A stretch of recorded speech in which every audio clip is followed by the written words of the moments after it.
Hello বন্ধুরা, welcome to the channel.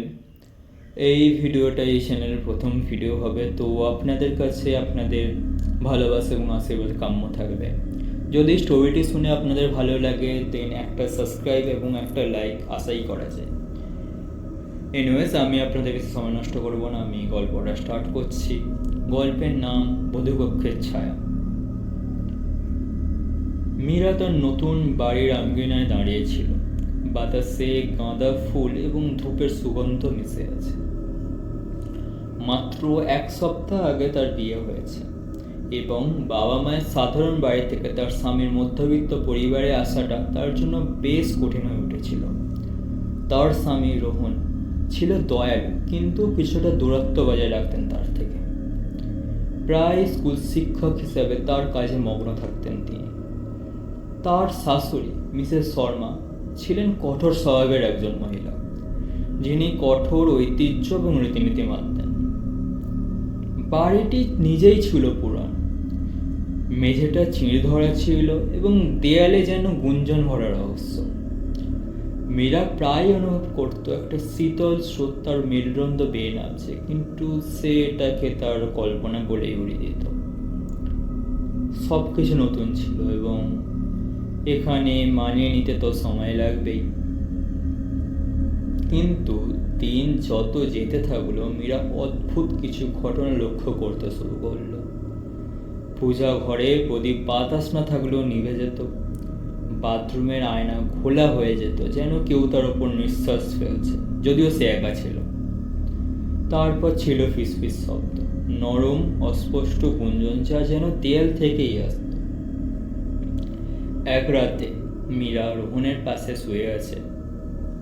হঠাৎ একটা জোরে ঠকঠক শব্দ তার ঘুম ভেঙে দিল।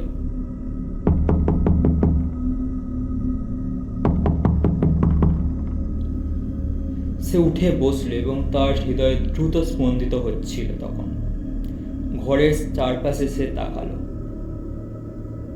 রোহন গভীর ঘুম দিচ্ছেন। ঘরটি চাঁদের আলোয় ভেসে যাচ্ছিল এবং সবকিছু স্বাভাবিকই মনে হচ্ছিল। কিন্তু হঠাৎ সে দেখল ঘরের এক কোণে একটি ছায়াময় অবয়ব দাঁড়িয়ে আছে।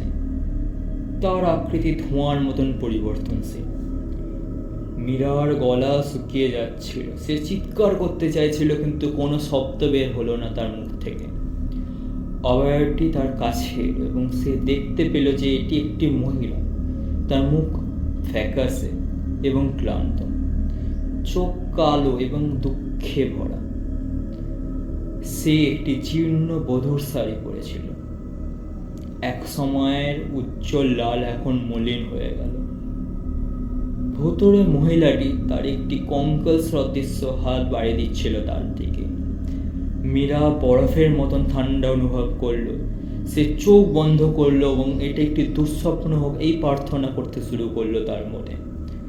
যখন সে চোখ খুলল, অবয়বটি উধাও হয়ে গেছে। পরের দিন সকালে মীরা ভীত ছিল, কিন্তু বাড়িটি সম্পর্কে আরও জানতে দৃঢ় প্রতিজ্ঞ। সে সতর্কতার সাথে মিসেস শর্মার কাছে গেল এবং আগের বাসিন্দাদের সম্পর্কে জানতে চাইল। তার শাশুড়ির মুখ হঠাৎ অন্ধকার হয়ে গেল এবং সে এ সম্পর্কে কথা বলতে অস্বীকার করল। অশুভ এবং অতীতকে থাকতে দেওয়া উচিত সম্পর্কে কিছু সে বলল। কিন্তু মীরা তো জেদ ধরে বসেছে। সে প্রতিবেশীদের জিজ্ঞাসা করতে শুরু করলো এবং ধীরে ধীরে গল্পটি প্রকাশ পেতে শুরু করলো। বহু বছর আগে এই বাড়িতে লীলা নামে এক যুবতী বধূ বাস করত। সে মীরার মতোই পরিবারে বিয়ে হয়েছিল, কিন্তু তার জীবন একটি ট্র্যাজেডিতে পরিণত হয়েছিল। লীলার স্বামী নির্যাতনকারী ছিল এবং তার শাশুড়ি নিষ্ঠুর ছিলেন। এক রাতে তার নির্যাতন সহ্য করতে না পেরে লীলাবধূ কক্ষে ফাঁসি দিয়ে আত্মহত্যা করেছিল।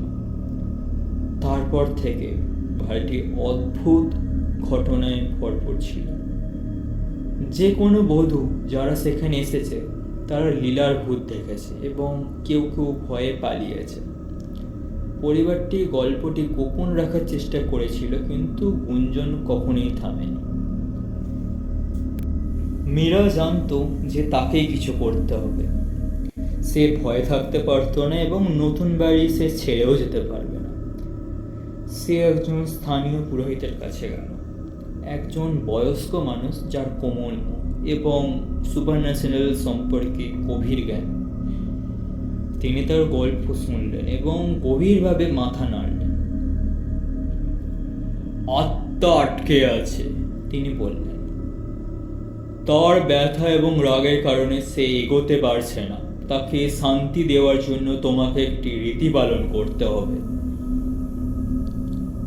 সেই রাতে মীরা পুরোহিতের নির্দেশ অনুসরণ করল।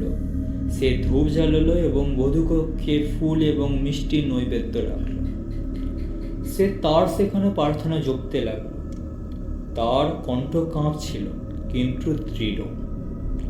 ঘন্টা কাটতে থাকলো, বাতাস ঠান্ডা হয়ে গেল এবং ছায়াগুলি গভীর হতে লাগলো। তারপর লীলা আবির্ভূত হল। তার আকৃতি এখন কম ভয়ঙ্কর ছিল। তার চোখ কান্নায় ভরা।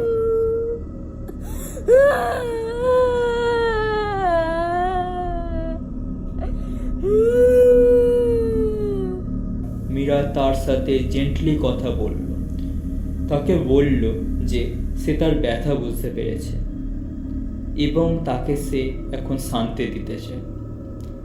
সে তার স্মৃতি সম্মান করার এবং নিশ্চিত করার প্রতিশ্রুতি দিল যে আর কেউ তার মতো কষ্ট পাবে না।